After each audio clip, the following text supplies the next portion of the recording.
Assalamualaikum warahmatullahi wabarakatuh. Welcome back my channel Sania Harsa.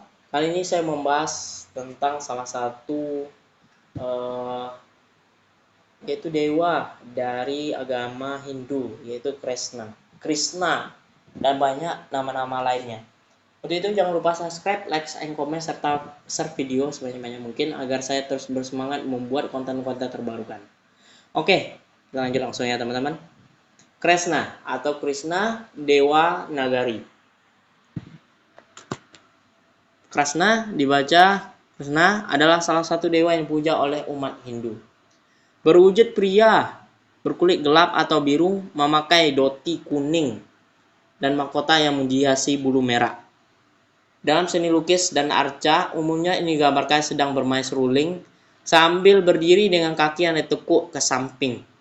Legenda Hindu dalam kitab Purana dan Mahabharata menyatakan bahwa ia adalah putra ke-8 Basudewa dan Dewaki.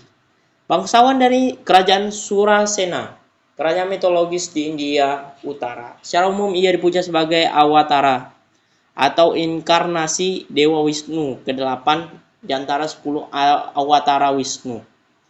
Dalam beberapa tradisi perguruan Hindu, misalnya Gaudiya Vaishnava, ia dianggap sebagai manifestasi dari kebenaran mutlak atau perwujudan Tuhan itu sendiri.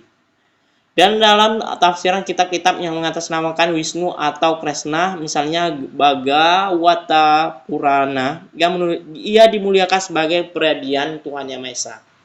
Dalam Bhagavata Purana, ia digambarkan sebagai sosok pengembala muda yang mahir bermain seruling. Sedangkan dalam Wiracarita Mahabharata, ia dikenal sebagai sosok pemimpin yang bijaksana, sakti dan berwibawa. Selain itu, ia dikenal sebagai tokoh yang memberikan ajaran filosofis dan umat Hindu meyakini Bhagavad Gita sebagai kitab yang memuat khotbah Krishna kepada Arjuna tentang ilmu rohani. Kisah-kisah mengenai Krishna muncul secara luas di berbagai ruang lingkup agama Hindu, baik dalam tradisi filosofis maupun teologis. Berbagai tradisi menggambarkan dari berbagai sudut pandang sebagai dewa kanak-kanak, tukang kelakar, pahlawan sakti yang maha kuasa. Kehidupan Krishna dibahas dalam beberapa susastra Hindu, yaitu Mahabharata, Hariwangsa, Bhagavata Purana, dan Wisnu Purana. Pemujaan terhadap dewa atau pahlawan yang dikenal disebut Krishna dan wujud Basudewa, Bala Krishna atau Gopala. Dapat ditelusuri sampai awal abad keempat sebelum Masehi. Pemujaan Krishna sebagai Swayam Bhagawan atau Tuhan Yang Maha Kuasa yang dikenal sebagai Krishnaisme muncul abad pertengahan dalam situasi gerakan bakti dari abad ke-10 Masehi. Krishna menjadi subjek favorit dalam seni pertunjukan. Tradisi pemujaan masing-masing daerah mengembangkan berbagai macam wujud aspek Krishna seperti Jagat Nata di Orissa, Witoba dan di Maharashtra dan Srinathji di Rajasthan.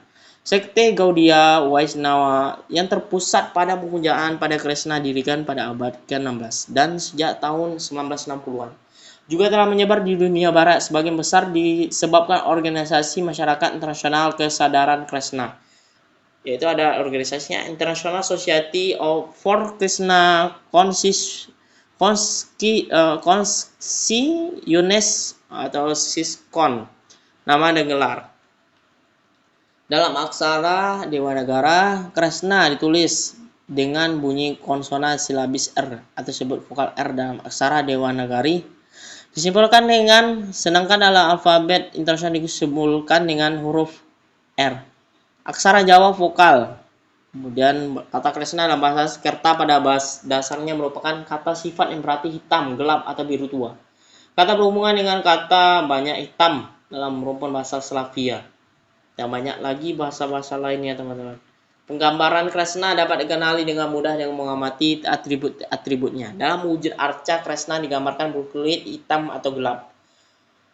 atau bahkan putih dalam budaya pewayangan Jawa. Kresna digambarkan berkulit hitam, sedangkan di Bali ia digambarkan berkulit hijau dalam gambaran umum, misalnya lukisan modern.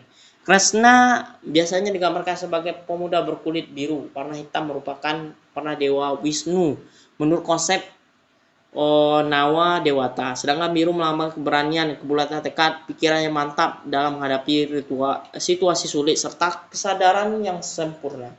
Warna biru juga melambangkan langit dan laut, masing-masing bermakna luas dalam membentuk suatu ketidakterbatasan, sama halnya seperti Wisnu. Dia sering tampil dengan dhoti. Ya, teman-teman, dalanya sastra terawal yang secara eksplisit menyediakan deskripsi terperinci tentang Kresna sebagai seorang tokoh dalam kitab Mahabharata. Pada kitab tersebut ia digambarkan sebagai perwujudan Dewa Wisnu.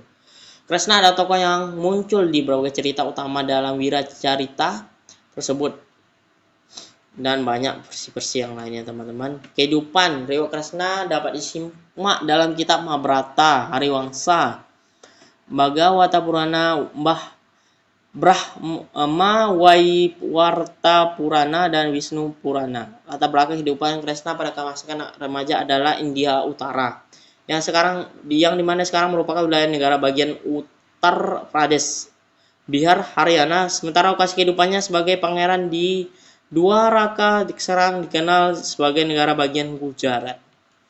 Kelahiran. Menurut kepercayaan tradisional yang didasarkan data-data dalam sastra dan perhitungan astronomi Hindu, hari kelahiran Kresna yang dikenal dengan Janmastami jatuh pada tanggal 19 Juli 3228 sebelum Masehi. Menurut cerita, Kresna merupakan anggota keluarga bangsawan di Mathura, ibu kota kerajaan Surasena di India Utara, kini di kawasan Uttar Pradesh. Ia lahir sebagai putra ke-8 Basudewa, putra Raja Surasena, dan Dewaki, keponakan Raja Ugrasena. Orang tuanya termasuk kaum Yadawa dan turunan Yadu. Putra Raja legendaris Yayati, Raja Kansa, kakak sepupu Dewaki, mewaris tahta setelah menjebloskan ayahnya sendiri ke penjara, yaitu Ugrasena. Pada suatu ketika mendengar ramalan yang menyatakan bahwa ia akan mati di tangan salah satu putra Dewaki. Sementara mencemaskan nasibnya yang coba membunuh Dewaki, namun Basudewa mencegahnya. Basudewa menyatakan bahwa mereka bersedia dikurung dan berjanji akan menyerahkan setiap putra mereka yang baru lahir untuk dibunuh. Setelah 6 putra pertama yang terbunuh, Dewaki kehilangan putra ketujuhnya, dan seterusnya. Masa kanak-kanak dan remaja, karena dibesarkan oleh Nanda dan Yasoda, anggota komunitas pengembala sapi yang ada di Vrindavana. Kisah masa kanak-kanak remaja Krishna menceritakan bagaimana ia menjadi seorang pengembala sapi, tingkah nakalnya sebagai makan kor atau pencuri mentega, kegagalan Kangsa dalam membunuhnya, dan perannya sebagai pelindung rakyat Vrindavana. Pada masa kecilnya, Krishna telah melakukan berbagai hal yang menakjubkan. Ia membunuh berbagai raksasa, diantaranya Putana, raksasa wanita, Kesi, raksasa kuda, Agasura, raksasa ular yang diutus oleh Kangsa untuk membunuh Krishna. Ia juga menjinakkan naga Kalia yang telah meracuni air sungai Yamuna, yang menewaskan banyak pengembala. Dalam kesenian Hindu, seringkali Krishna digambarkan sedang menari di atas kepala naga Kalia yang bertudung banyak. Jejak kaki Krishna memberi perlindungan kepada Kalia sehingga Garuda, musuh para naga, tidak akan berani mengganggunya. Krishna dipercaya mampu mengangkat bukit Gwardhana untuk melindungi penduduk Vrindavana dari tindakan Indra, pemimpin para dewa yang semena-mena, dan mencegah kerusakan lahan hijau Gwardhana. Indra dianggap sudah terlalu besar hati dan marah ketika Krishna menyarankan rakyat Vrindavana untuk merawat hewan lingkungan. Kemudian sang pangeran Krishna beserta Baladewa yang masing muda diundang untuk pertandingan gulat dan banyak laginya. Para istri Krishna dalam kitab diceritakan menyalahkan Indra. Pemimpin Indra mengadukan hal tersebut kepada Krishna sehingga Krishna menyerbu Pragyostisa dengan angkatan perangnya. Krishna berhasil mengalahkan Narakasura dan membebaskan 16.100 putri yang ditawan oleh Narakasura. Menurut kitab Bhagavata Bhagatawata Purana, Kresna menikahi 16.108 putri. Banyak istrinya teman-teman. Dan 8 diantaranya adalah yang terbuka dan disebut dengan istilah Astabarya, yaitu Rukmini, Satyabama, Jambawati, Kalindi, Mitrawrinda, Najiti, Badra, dan Laksana. Kresna menikahi 16.100 lainnya yang merupakan tawanan raksasa. Istrinya banyak teman, merupakan rehabilitasi wanita masa. Dalam tradisi Vaishnava dipercaya para istri Kresna merupakan manifestasi Dewi Laksmi, pasangan Dewa Wisnu, atau merupakan jiwa istimewa yang melewati kualifikasi setelah menghabiskan banyak masa hidupnya dalam tapasya. Sedangkan Satyabhama merupakan ekspansi dari Radha. Dan banyak upacara Raja Surya, kemudian Bharatayuda dan Bhagawatgita. Banyak ya teman-teman. Bagaimana peperangan untuk membunuh Bhisma di tangannya sendiri. Kehidupan di kemudian hari. Setelah perang usai, diangkat kemudian Yudhistira diangkat sebagai Raja Kuru dengan masa pemerintahan di Hani. Ia memerintah selama 36 tahun, sementara Kresna tinggal bersama kaumnya di Dwaraka karena Samba putra. Pemujaannya banyak aliran Vaishnava dan masih banyak tradisi awal. Kalau diceritakan banyak ya teman-teman. Kebanyakan seni berasal dari India. Dan diadaptasikan dalam budaya Indonesia, yaitu di wayang Kresna dalam seni wayangan Bali dan Jawa.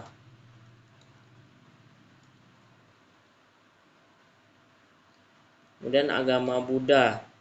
Kisah Kresna muncul dalam cerita Jataka dalam agama Buddha, bukan hanya di agama Hindu. Pertama dalam Gatha Pandita Jataka sebagai seorang pangeran dan penakluk legendaris dari Raja India. Dalam versi agama Buddha, Kresna disebut Basudewa, Kanha, Kesawa, dan nama lainnya Balarama. Merupakan adiknya disebut pula Baladewa. Agama Bahai, Ahmadiyah. Di Asia Selatan lainnya, anggota komunitas Ahmadiyah meyakini Kresna sebagai utusan Tuhan, seperti yang diungkapkan oleh pendiri aliran tersebut. Mirza Ghulam Ahmad. Ghulam Ahmad juga mengaku memiliki kesamaan dengan Kresna sebagai pembangkit agama dan moralitas pada zaman modern yang misinya adalah mendamaikan umat manusia dengan Tuhan.